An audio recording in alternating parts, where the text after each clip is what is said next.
तो जैसे जैसे एग्ज़ाम नज़दीक आता है ना, तो हमारे दिल की धड़कनें बढ़ जाती हैं। हम बहुत ज़्यादा डरने लगते हैं और जो हमने मेहनत किया होता है वो वैसा लगता है कि हमने कुछ किया ही नहीं है, हमें कुछ आता ही नहीं है। एग्ज़ाम में अब बहुत ही कम टाइम बचे हैं, अगर काउंट करेंगे तो 4 महीने के आसपास। बहुत सारे बच्चे पूछते हैं कि आप इस सिचुएशन में कैसे अपने आप को रखते थे और आपका वे ऑफ प्रिपरेशन क्या था इन 4 महीनों में, लास्ट के 4 महीनों में। तो मैं अपनी स्टोरी थोड़ा शेयर करूँगा ताकि आप मोटिवेट रहें और आप मेरे स्टोरी से आप एक रैंक होल्डर हो सके, क्योंकि कोई कोई भी रेस का मैदान देखेंगे ना, तो रेस के मैदान में शुरुआती दौर में सारे लोग बहुत जोश जुनून से दौड़ते हैं, बट लास्ट तक डेस्टिनेशन तक आते आते ना उनका जोश और जुनून बिल्कुल खत्म हो चुका होता है। लास्ट तक जो दौड़ता है ना और दौड़ते रहता है वही विजयी होता है।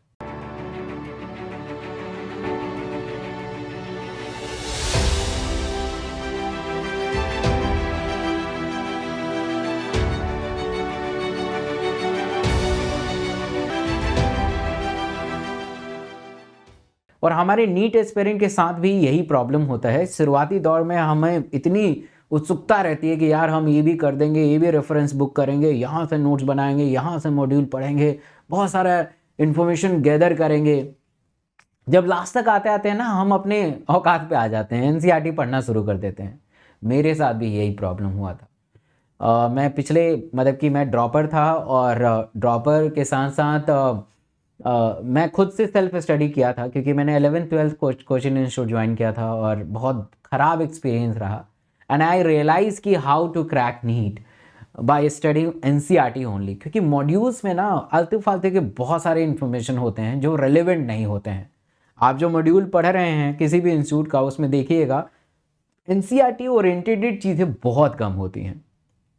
तो मैंने सबसे पहले उन 4 महीनों में ये रियलाइज़ किया और मैंने दृढ़ निश्चय किया कि मैं अब मॉड्यूल वॉड्यूल और नोट्स वोट्स नहीं पढ़ूंगा जो मैंने अपने क्लासरूम में नोट्स सर ने पढ़ाए थे, क्योंकि वो बहुत एक्स्ट्रा चीज़ें पढ़ाते थे। आप बिलीव नहीं करेंगे, एनिमल किंगडम के मेरे 2 नोटबुक थे और आए थे 2 क्वेश्चन, वो भी एग्जाम्पल और जो भी एनसीईआरटी से मैच करते थे। तो दैट्स अ स्मार्ट वर्क। आपको ये समझना पड़ेगा कि कंटेंट कहाँ से आता है और उसको अगर आप इस्तेमाल करेंगे तभी आपका सिलेक्शन होगा। तो मैंने अपने 4 महीनों में ये ठान लिया था कि मैं सिर्फ और सिर्फ एनसीईआरटी पढ़ूंगा। नोट्स अगर बनाऊंगा, अगर मान लीजिए कि मुझे नोट्स बनाना है तो मैं एनसीईआरटी के नोट्स बनाऊंगा। अगर मुझे एग्जाम्पल को समझ में नहीं आ रहे, मॉर्फोलॉजी के, स्ट्रक्चर ऑर्गेनाइजेशन के, इकोलॉजी के डेट्स नहीं समझ में आ रहे हैं, तो मैं इस नोट्स पे लिखूंगा। ये मैं पूरी कहानी नहीं लिखूंगा, क्योंकि पूरी कहानी तो एनसीईआरटी में लिखी हुई है ना। पूरी कहानी एनसीईआरटी में लिखी हुई है, तो ये मेरे पास नोट्स रहेगा जो बहुत ही इंपॉर्टेंट है, जिसे मैं हर दिन पढ़ूंगा, हर दिन रीड करूंगा और इसे रीड करके याद करने की कोशिश करूंगा। तो मैंने एक छोटा सा नोटबुक बनाया था जिसमें एनसीईआरटी के एग्जाम्पल, एनसीईआरटी के फैक्ट्स, ये सारी चीज मेरे थे। ये मेरे बायो, केमिस्ट्री और फिजिक्स दोनों में था। तो बायो में मैं सारे जैसे मॉर्फोलॉजी के, एनिमल किंगडम के, इकोलॉजी के, सेल के जो भी एग्जाम्पल है जिसे बार बार पढ़ने की ज़रूरत है वो मैंने लिखा था। और मेरा रेफरेंस बुक या जो भी मेन बुक है वो एनसीईआरटी था। थ्योरी के लिए मैंने यही किया था। केमिस्ट्री में सेम प्रोसेस मैंने किया था। केमिस्ट्री के लिए भी मेरे लिए एनसीईआरटी बहुत ही बेस्ट था। इनऑर्गेनिक केमिस्ट्री मुझे समझ में नहीं आता था क्योंकि फैक्चुअल चीज़ें होती थी, तो मैंने उसके लिए नोट्स बनाया था। ऑर्गेनिक केमिस्ट्री के नीम रिएक्शन के लिए नोट्स बनाया था, एक ही नोटबुक था मेरा। और फिजिकल केमिस्ट्री के सारे फॉर्मूले के लिए एक नोटबुक, तो केमिस्ट्री के लिए एक नोटबुक बना लिया था, बाकी मैं थ्योरी केमिस्ट्री से कर लेता था। फिजिक्स में मैं डीसी पांडे करता था, क्योंकि फिजिक्स में आपको एनसीईआरटी मैंने रीड नहीं की थी। आपको रीड करनी है, पहली बात, ये मेरी गलती थी, ठीक है, तो और अच्छा रैंक आता। तो एनसीईआरटी में डीसी पांडे बहुत बार सॉल्व किया था और उस समय एमटीजी पब्लिकेशन भी बड़ा धूम पे था, तो उसके क्वेश्चंस वगैरह मैंने लगाए थे काफ़ी। और मैंने सबसे ज़्यादा पीवाईक्यू करे थे।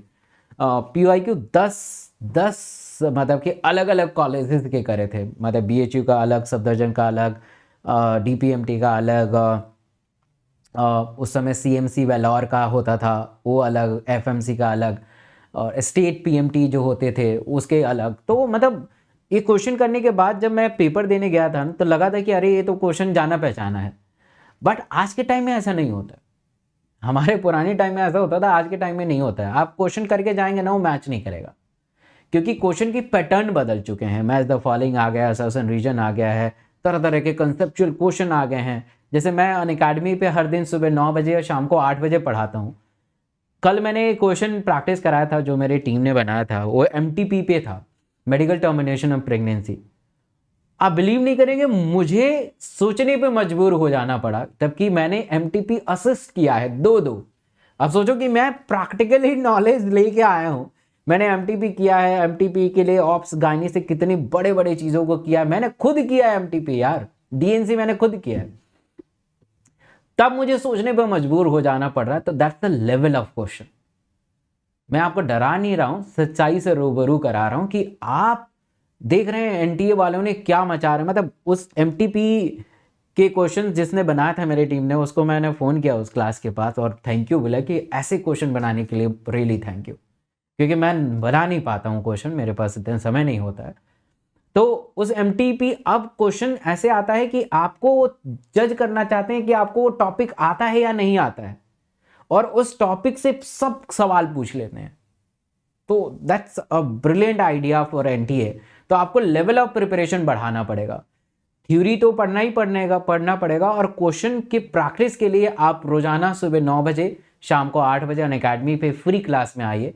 आप देखेंगे कि आप बहुत अच्छा करेंगे। लास्ट के दिनों में ना, एक परिवार के वजह, परिवार जो आपके फैमिली मेंबर होते हैं, पापा मम्मी होते हैं, उनके वजह से भी बड़ी टेंशन होती है। वो कहते हैं कि बेटा तेरा लास्ट है आज, तेरा लास्ट है अब, इस बार नहीं होगा तो आगे BSc MSc कुछ भी करना है कर लेना लाइफ में, बट ये यार नीट वोट के चक्कर में अपने समय को, अपने उम्र को बर्बाद मत करना।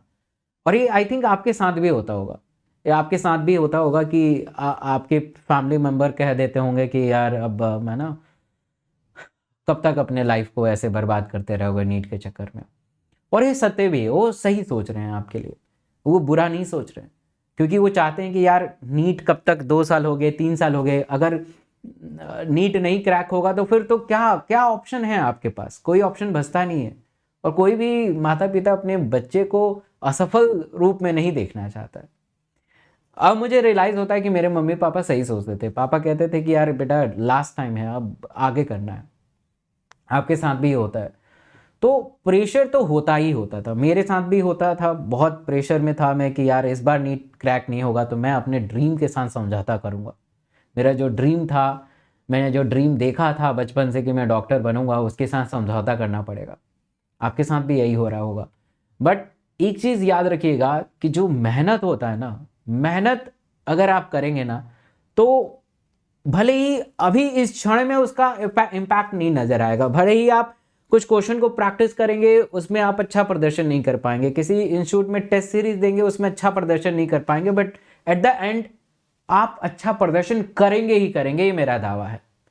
मेरे साथ भी एग्जैक्टली यही होता था। मेहनत करता था, 10-10 12-12 घंटा पढ़ता था। मैं दिल्ली के एक छोटे से कमरे में रेंट पे रहता था। खाने के लिए ढाबा पे जाता था। ढाबा पे जाते समय नोट्स लेके जाता था, खाता था, पढ़ता था। मेहनत मैं बहुत करता था, नो डाउट। बट मैं टेस्ट देता था, मैंने ऑफलाइन टेस्ट ज्वाइन किया था, मेरे नंबर ही नहीं आते थे। दोस्त कहते थे कि तुमसे नहीं हो पाएगा। मेरा खुद का दोस्त जो UCMS में है अभी, यूनिवर्सिटी में UCMS से पास आउट है अब, वो खुद कहता था कि तुमसे नहीं हो पाएगा, बहुत मुश्किल है। And I secure rank 52। तो वही है कि निरंतर अभ्यास से और अच्छे कंटेंट को पढ़ते हुए अगर आप आगे बढ़ेंगे तो आप सफल होकर रहेंगे, ये मेरा दावा है। तो निरंतर प्रयास करते रहना है, लूप फॉल देखना नहीं है, अभी की कमियों को नहीं देखना कि अगर आपके टेस्ट में नहीं आ गए, हाय अब क्या होगा, मेरे टेस्ट में तो नहीं आ। अरे इसी से सीखना है। क्या गलती आपने उस टेस्ट में किया है, क्या गलती उस क्वेश्चन में किया, उसको देखिए, समझिए, परखिए, ताकि अगली बार गलती ना हो। क्योंकि आप टेस्ट में अच्छा प्रदर्शन नहीं करेंगे और रोएंगे और निराश होंगे तो इससे आपका रिजल्ट में इंप्रूवमेंट नहीं होगा, इससे आप कभी भी इंप्रूवमेंट नहीं सीख पाएंगे। तो इंप्रूवमेंट तब आता है जब आप गलतियों से सीखेंगे। तो उसे सीखने का प्रयास करिए, अपने समय को उपयोग करने का शुरू करिए कि अच्छे जगह पर समय को लगाएं ताकि हम अच्छा कर पाएं। तो ऐसे करेंगे तो आप नीट को 101% क्रैक करेंगे, ये मेरा दावा है। Thank you so much.